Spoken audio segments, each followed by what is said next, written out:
Hello everyone. Back again with film recaps. In this video, I'm going to recap one of the thriller mystery films from 2020, titled The Vanished. Before we get to the storyline, I'd like to wish everyone a happy and great day.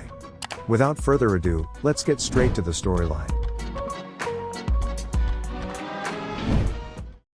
The movie opens up with a scene in the woods at night. Police officers with dogs are chasing a criminal who's armed with a revolver, but the criminal manages to escape into the woods to hide. Then, the story takes us to November 19, 2018, when a family, Paul Michelson, Wendy, and their 10-year-old daughter, Taylor, is going on a camping trip. Paul is a Gulf War veteran, and Taylor is full of curiosity, asking her dad lots of questions. They're all thrilled about their upcoming outdoor adventure. 100 bottles of beer, take one down, pass it around. What the heck, Dad? After a long journey, they reach their destination, a picturesque lake surrounded by autumn woods. The park owner, Tom, warns them that it might not be the safest place, and that they need to leave before their allotted time. However, the Michelson couple remains optimistic, and don't dwell on his caution. They park their trailer, and eagerly anticipate spending quality family time there. While Paul sets up their campsite, Wendy heads to the park owner's store to grab some essentials. On her way to the store, she notices a guy who appears withdrawn, giving her an uneasy feeling. After a while, as Paul gets ready for fishing, he can't help but notice a beautiful young woman named Miranda. She's taking a dip into the bathtub nearby, and her attractiveness catches his eye. Paul keeps glancing in her direction, and Miranda also notices him and strikes up a conversation with Paul. However, she reveals that she's not alone, her husband is with her in the neighboring campsite. Paul then extends an invitation for both Miranda and her spouse to join them for dinner. Simultaneously, Wendy returns from the store with groceries, and the family is all set for what looks like a fantastic vacation in this beautiful place. But their peaceful outing takes a troubling turn when Taylor inadvertently releases their dog off the leash. Wendy goes into their camping van to instruct Taylor to look after the dog, but to her dismay, she doesn't find her inside. Fearing for their daughter's safety, Wendy informs Paul, and the couple immediately initiates a search for their missing child. At first, they assume that Taylor might be hiding close by, but their search yields no sign of her. Taylor! As a result, they decide to contact the police. The police arrive at the scene, and they commence a thorough search of the nearby forest. Sheriff Baker questions his deputy about an escaped convict, but there are no updates regarding that matter. Following that, Wendy raises the concern that Taylor's disappearance might be linked to the escaped convict, but the sheriff tries to reassure them that they have everything under control, and urges them to stay composed. During their conversation with the sheriff, Paul recalls that he was distracted by a tourist, Miranda, and believes that Taylor went missing during that time. However, the sheriff learns that no one, including the park owner, Tom, witnessed anything suspicious. Baker doesn't want the parents to personally involve themselves in the search for Taylor, especially since the escaped criminal is believed to be armed. Before departing, Sheriff Baker leaves his contact information with the couple, assuring them that they are doing their best. Despite this, the couple is left feeling anxious and sleepless, waiting for any news about their missing daughter. In the middle of the distressing moment, Wendy implores her husband to do something, believing that Taylor is in danger. Convinced by her plea, Paul agrees, and they decide to conduct their search independently, hiding from the ongoing police efforts. While the police are busy with their extensive search efforts, the couple decides to venture into the forest. While venturing far from the campsite, they come across a campfire, and to their surprise, they find a man who appears to be injured and asleep. The couple suspects that he might be the escaped convict the police are looking for. Paul tells Wendy to inform the police immediately, but the wife ignores him, and cautiously attempts to disarm the man. But then, Wendy, give me that. the man awakened, and this startled her so much that she accidentally shot him dead. It is the second day since Taylor's disappearance. Wendy is filled with fear, and insists on telling the police the truth. But Paul disagrees, believing it was just an unfortunate accident. Their discussions are interrupted by the arrival of Sheriff Baker. Paul quickly hides the gun, and they invite the sheriff into their trailer. While preparing coffee for him, Paul notices Wendy's hat with bloodstains, which she had used to clean up the mess from the previous night. To divert suspicion, Paul intentionally spills some coffee, and wipes it up with the same hat, concealing the evidence from the sheriff's sight. During their conversation, Sheriff Baker informs them that they've apprehended the escaped convict on a bus he was planning to leave for another state, but there is no connection between him and Taylor's disappearance. He also shares the unfortunate news of a tourist being killed by someone in the forest last night, a man who was a frequent visitor to the area, and had participated in wilderness survival in the forest. Later, Wendy becomes visibly distressed, realizing she killed an innocent man, but Paul manages to calm her, emphasizing that they can't change what happened and must focus on finding Taylor. The couple then encounters Justin, the socially awkward young man who is in charge of the park cleanup. He approaches them with words of sympathy, and Wendy finds it strange that he asks how old Taylor was, referring to Taylor in the past tense. Justin assures her that he didn't mean anything by it, and he hurriedly leaves. In the next scene, the couple is summoned to the police station, where they are subjected to fingerprinting as a standard procedure, even though Wendy says it was a waste of time. Sheriff Baker reassures them that the police are doing everything they can to assist in the search. They also make a public appeal, encouraging anyone with information to come forward, while Justin watches this interview on the news. Back at the camping site, Miranda and her husband, Eric, approach the Michaelsons with dinner, while the dog seems annoyed to see Miranda and Eric. Wendy gets upset for no apparent reason and slams the door to the RV. She then accuses Paul of flirting with Miranda the previous day, and holds him responsible for leaving their daughter alone. In response, Paul reassures his wife again that they will find their daughter. Unbeknownst to them, Miranda secretly observes their interactions from her nearby trailer. Later that evening, Paul awakens to the sound of his daughter's voice. To his surprise, he discovers that Wendy has been unable to sleep, and is currently engrossed in watching old family videos. Wendy has become so restless that she has started to harbor suspicions about Eric Hatton's involvement in Taylor's disappearance. She considers contacting the sheriff regarding her concerns, but Paul advises her against it. Despite this, Wendy continues to insist that Eric and Miranda are hiding something. Paul eventually agrees to her, and the couple decides to search the Hattons' trailer secretly. They meticulously inspect every nook and cranny, which ultimately leads to a startling discovery. Inside the bathroom cabinet, Wendy stumbles upon an abundance of prenatal vitamins, suggesting that the Hattons may be trying to conceive a child. This revelation further strengthens Wendy's conviction that Miranda deliberately distracted Paul, while Eric was involved in Taylor's disappearance, as they wanted a child but could not conceive it. As the couple completes their investigation, the Hattons return, and they maintain the ruse that they are merely seeking updates on Taylor's case.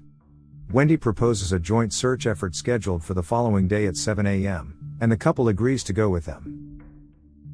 The third day since Taylor's disappearance, the Michaelsons and Hattons embark on a collective search of the lake, boarding a boat. Good.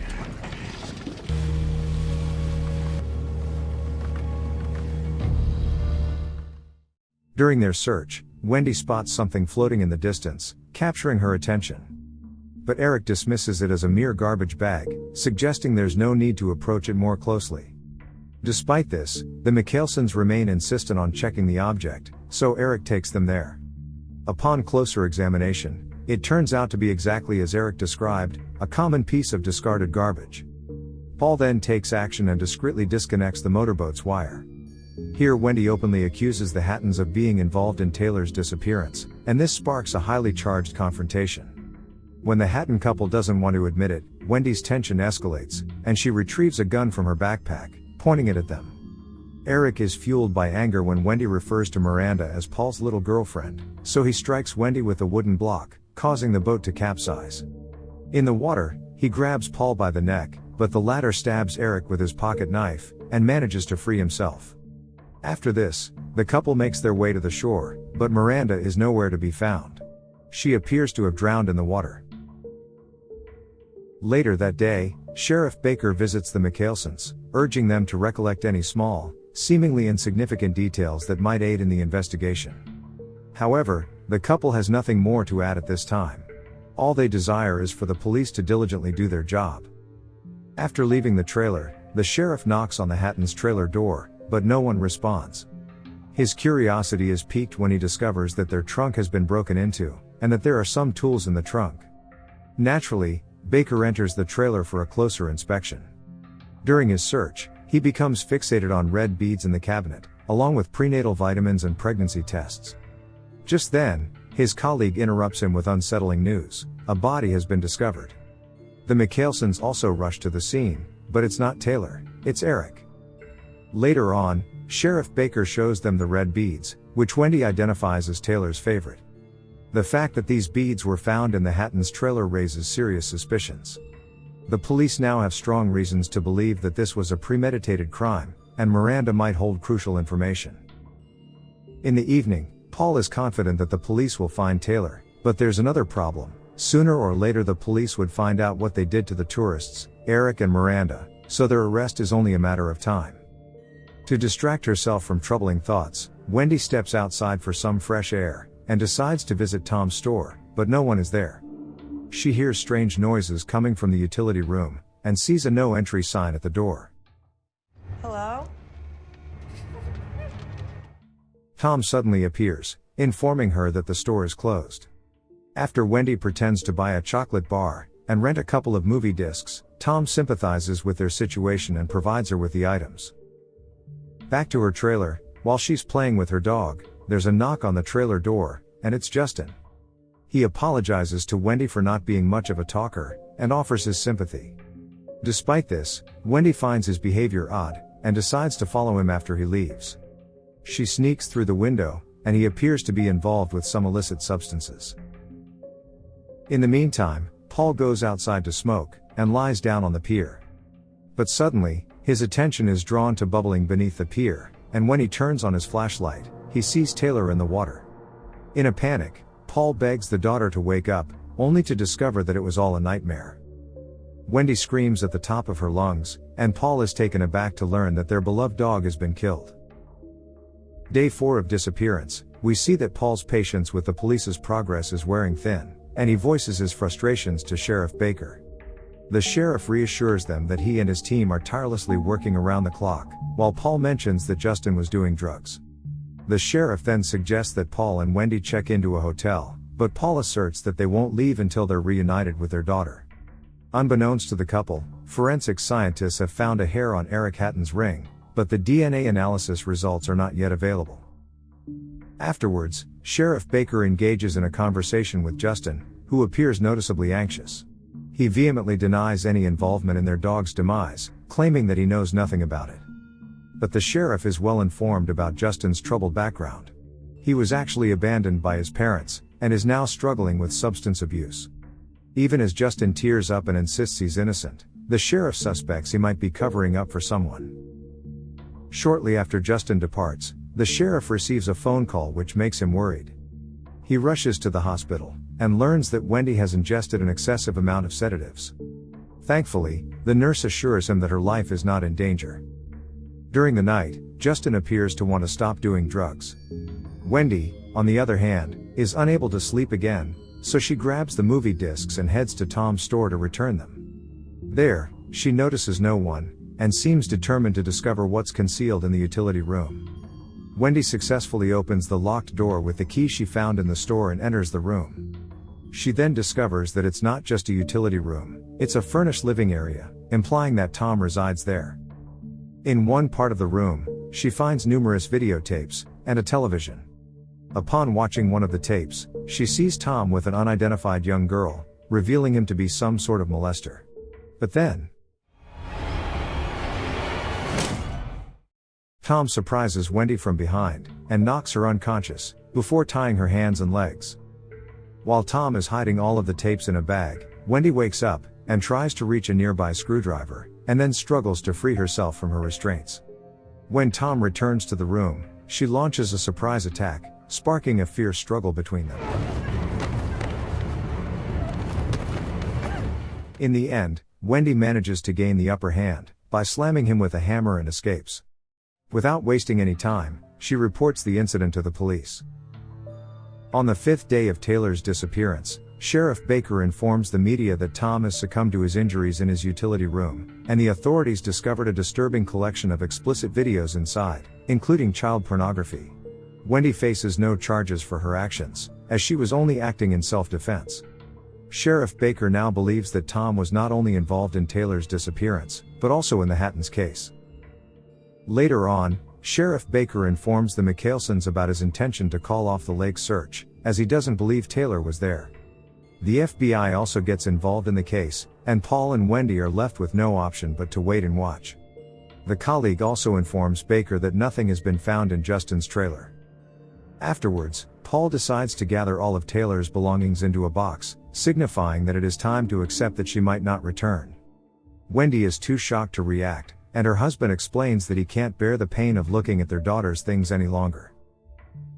One night, a desperate Justin ventures into the trash to retrieve the substances he threw away before. But alongside them, he finds Taylor's belongings, and brings them into his trailer. He then tries to call the sheriff, but the call doesn't connect. In the morning, day 6 of disappearance, Sheriff Baker receives a family photo of the Michaelsons. While looking at it, he notices something unusual, and promptly contacts his colleague. The picture was captured when Wendy was 9 months pregnant, with the Twin Towers in the background. This couldn't be right, as the Twin Towers haven't existed for 17 years in 2018, while their daughter, Taylor, is only 10 years old. To clear the confusion, the police reach out to Paul's brother, Jonathan. The latter finally reveals the entire truth, which leaves everyone stunned. It turns out Taylor had tragically died 6 years ago in a river accident. Her parents initially sought therapy, but they soon stopped and started experiencing collective hallucinations, in which they believed Taylor was still alive. As if that wasn't enough, it is also discovered that the DNA found on Eric's ring belongs to Paul Michelson. Upon learning this, authorities rush to the campsite, but in Wendy and Paul's spot, they find another RV couple, and Michaelson's trailer is gone. This part of the story tells us that losing a loved one goes through different stages, such as denial, hope, and acceptance. It also shows how Paul unconsciously planted the red beads in Hatton's RV, to make their self-deception seem more real. In the final scene, Paul and Wendy can be seen driving away in their trailer, watching a video from their family archive. However, we find out that they haven't managed to reach the acceptance phase yet. They are still pretending that their daughter is with them, just like at the beginning of the movie, and are reliving their memories with Taylor, who is playing on their RV's video screen. 100 bottles of beer on the wall, 100 bottles of beer on the wall, 99 bottles of beer, 7 bottles of beer on the wall, 97. Okay guys. That's all the recap of The Vanished 2020. Thanks for watching. See you again in the next video.